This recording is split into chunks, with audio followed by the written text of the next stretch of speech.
صرف لفظ نہیں ہے. ہم کبھی کبھی ولایت کا لفظ بولتے ہیں، اس کی حقیقت تک نہیں جاتے.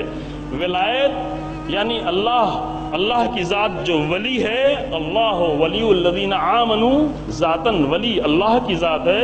انما ولیکم اللہ، پھر وہ رسول کو ولی قرار دیتا ہے. وہ حالت رکوع میں زکوٰۃ دینے والے کو رکوع قرار دیتا ہے، لیکن قرار دینے والی ذات اللہ کی ہے، کیونکہ حق یہ اللہ کا ہے. پھر رسول اللہ آگے کیا کریں گے؟ کس کی حکومت کریں گے؟ رسول اللہ کو اللہ نے حاکم بنایا تو کس کی حکومت ہوگی؟ حکومت رسول اللہ کی ہوگی یا اللہ کی ہوگی؟ اگر یہی مسئلہ حل ہو جائے تو ولایت فقیہ بہت آسانی سمجھ میں آ جائے گی. اگر رسول اللہ کو اللہ نے آ کر حکومت دی تو حکومت اب کس کی ہے؟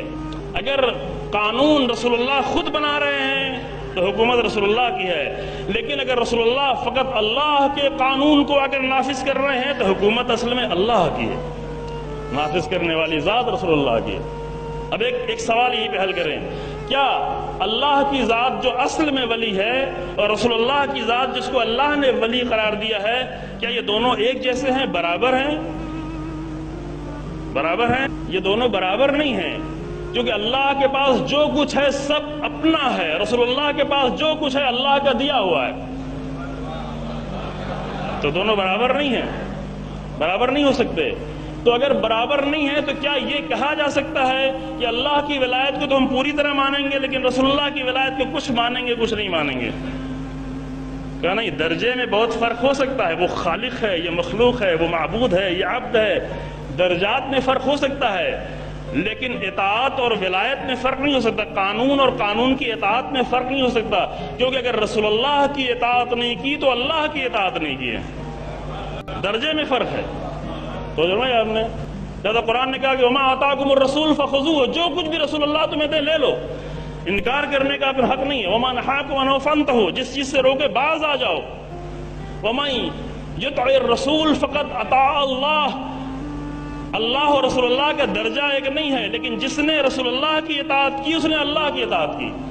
جو اس لیے کہ رسول اللہ کو یہ حق نہیں ہے کہ آ کر اپنی اطاعت کرائیں، رسول اللہ اصل میں اللہ کی اطاعت کرا رہے ہیں. یہیں سے ساری ولایت سمجھ میں آ جاتی ہے، یہیں سے ہر مسئلہ حل ہو جاتا ہے. جب پوچھتے ہیں کہ امام معصوم میں اور ولی فقیہ میں فرق ہے، ہاں درجے میں فرق ہے. کتنا فرق ہے؟ جیسے اللہ کے درجے میں اور رسول اللہ کے درجے میں فرق ہے. اللہ اور رسول اللہ کے درجے کے درمیان میں فرق ہم تصور بھی نہیں کر سکتے. جو اللہ کی ذات لامحدود ہے، محدود ذہن اور عقل سے سوچ بھی نہیں سکتے. تو ہاں وہاں درجے میں فرق ہے لیکن اطاعت میں فرق نہیں ہو سکتا، کیونکہ اطاعت سے، رسول اللہ کی اطاعت سے انکار اصل میں اللہ کی اطاعت سے انکار ہے. یہاں پہ معصوم امام، معصوم نبی اور معصوم کے نہ ہوتے ہوئے ایک غیر معصوم جو معصوم سے نزدیک ترین فرد ہو، عمل میں، کردار میں، پاکیزگی میں، تقوی میں، بصیرت میں، علم میں، جو نزدیک ترین فرد ہو، اگر درجے کے اعتبار سے دیکھیں تو دونوں کے درجے میں کتنا فرق ہے؟ اتنا زیادہ فرق ہے کہ جب امام خمینی امام زمان کا نام لیتے تھے تو کہتے تھے روحی و ارواح العالمین لتراب مقدمہ الفدا، ہماری جان اور تمام عالمین کی جان امام زمان کے قدموں کی خاک پر قربان ہو جائے. یہ تکلف کے جملے نہیں تھے، یہ ان لوگوں کے جملے نہیں ہیں کہ جو ریاکاری میں آ کے کہیں کچھ بولتے ہیں کہیں کچھ بولتے ہیں اور اپنے کلمات اور بیانات تبدیل کرتے رہتے ہیں. ان کے جملے نہیں ہے. امام خمینی جیسا مخلص انسان جس نے اپنی پوری جان قربان کر دی، وہ آ کے جب امام زمان کا نام لیتا ہے تو اس طرح کہتا ہے کہ امام زمان کے درجے میں اور ہم جیسے ایک طالب علم میں فرق یہ ہے کہ ہماری اور پوری کائنات کی جان قربان ہو جائے امام کے قدموں کے تحت، امام کے قدموں کی خاک پر قربان ہو جائے. لیکن وہی جب اطاعت کی بات آتی ہے تو کہتے ہیں کہ ولی فقیہ کی اطاعت رسول اللہ کی اطاعت ہے. کیوں؟ اس لیے کہ ولی فقیہ کو حق نہیں ہے کہ وہ اپنی اطاعت کرے. وہ جو کچھ بھی پیش کرے گا امام کی بات پیش کرے گا، رسول اللہ کی بات پیش کرے گا، اللہ کا قانون پیش کرے گا.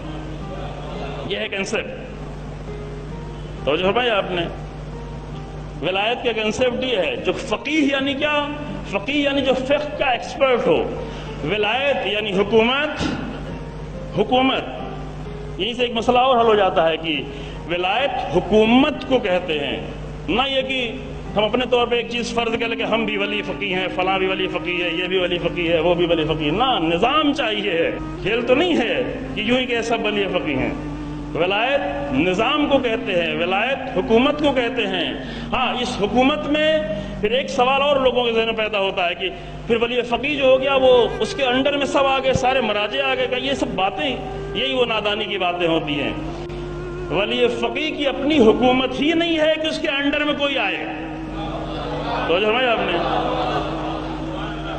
ولی فقی کو حق نہیں حاصل ہے کہ وہ اگر ایک جملے میں بھی، ایک مسئلے میں اپنی حکومت کرے۔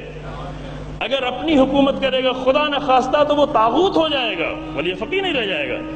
وہ صرف اور صرف اللہ کا قانون پیش کر سکتا ہے، اور جب اللہ کے قانون کو اگر پیش کرتا ہے تو اس کے انڈر میں وہ خود بھی آتا ہے، ہم بھی آتے ہیں۔